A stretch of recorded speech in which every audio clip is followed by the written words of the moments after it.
Bro, ajari gua hikmah. Demikian sebuah kalimat terucap dari sahabat saya yang memiliki gedung di depan City Walk Sudirman. Gedung 30 lantai tersebut, kantornya berada di lantai 29 dan lantai 30. Saya terkejut kenapa tiba-tiba saya baru datang ke kantornya dia berkata demikian. Tapi dia sahabat lama saya. Dia juga mitra bisnis saya. Saya tahu sekali tabiatnya. Dia berhati lembut, sensitif sekali. Dan kalau dia berkata begini, saya jarang komentar. Dalam hati saya berkata, apa dia mau nonton video naratif serial Sadar Kaya Advance ya? Lalu otak iseng saya keluar dan berkata, si Ahmad supir lu bawa motor? Ada katanya. Kita naik motor keliling Jakarta, saya bonceng bagaimana? Dia kaget karena mungkin sudah 10 tahun dia tidak naik motor. Dia steril dari hal-hal seperti begini. Ayahnya adalah salah satu dari 4 macan konglomerat zaman Soeharto. Dia sekarang pemegang tahta generasi kedua kerajaan bisnis keluarga tersebut. Naik motor? Ya enggak lah. Kemudian dia berkata, oke, why not? Katanya. Kemudian motor supirnya disiapkan di lobi. Siang itu kira-kira jam 3-an. Saya nyetir, dia naik di belakang saya dan saya langsung tancap gas menuju Mall Ambassador, daerah Kuningan. Lalu saya teruskan sampai bypass daerah Pasar Gembrong. Rencana saya balik arah di sana. Dan ternyata hujan besar sekali di daerah bypass tersebut. Untung kami sempat berteduh di bawah tol di bypass tersebut. Ada puluhan motor melakukan hal yang sama. Hujan membesar, air bergerak naik ke arah trotoar, dan sahabat saya mulai gerutu.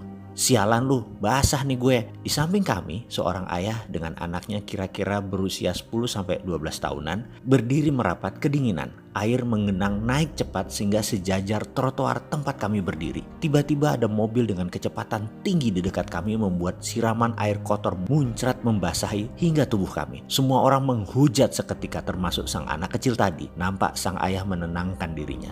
Saya yang berdiri di sampingnya tak kuasa tidak mendengarkan percakapan ayah anak ini. Sudahlah nak, jangan marah. Tapi dia kurang ajar ngotorin semua orang ayah. Kalau kita marah, kata ayahnya, itu energi negatif yang keluar dari diri kita.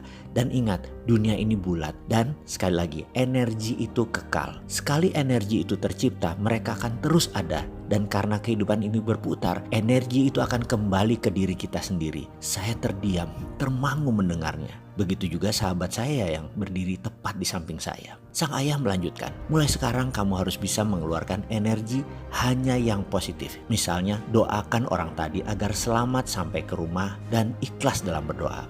Doakan semua orang yang berteduh ini selamat sampai di rumah dan tidak terkena penyakit. Doakan pengemis di pinggir jalan. Doakan apa saja yang kamu lihat. Anak sekolah yang baru pulang, tukang sapu jalanan, semua yang kamu lihat. Doakan, percayalah hidupmu akan lurus, mudah dan selamat dunia akhirat. Papa selalu mencari uang halal untuk keluarga. Siang malam semua papa doakan. Mamahmu menanak nasi, dia berdoa. Ucapkan doa baik buat petani yang menanam, pedagang yang berjualan, pengendara yang membawa beras ini, petani yang menggiling padi menjadi beras, ikan yang dimasak pun mama selalu mendoakan. Sehingga apa yang kita makan sudah disyukuri, sudah diikhlaskan, sudah diseimbangkan. Tak lama kemudian sebuah Alphard warna hitam tepat berhenti di depan mereka dan pintu terbuka. Mama, kata sang anak sambil naik ke mobil tersebut dan supir mobil tersebut bertukar dengan sang ayah.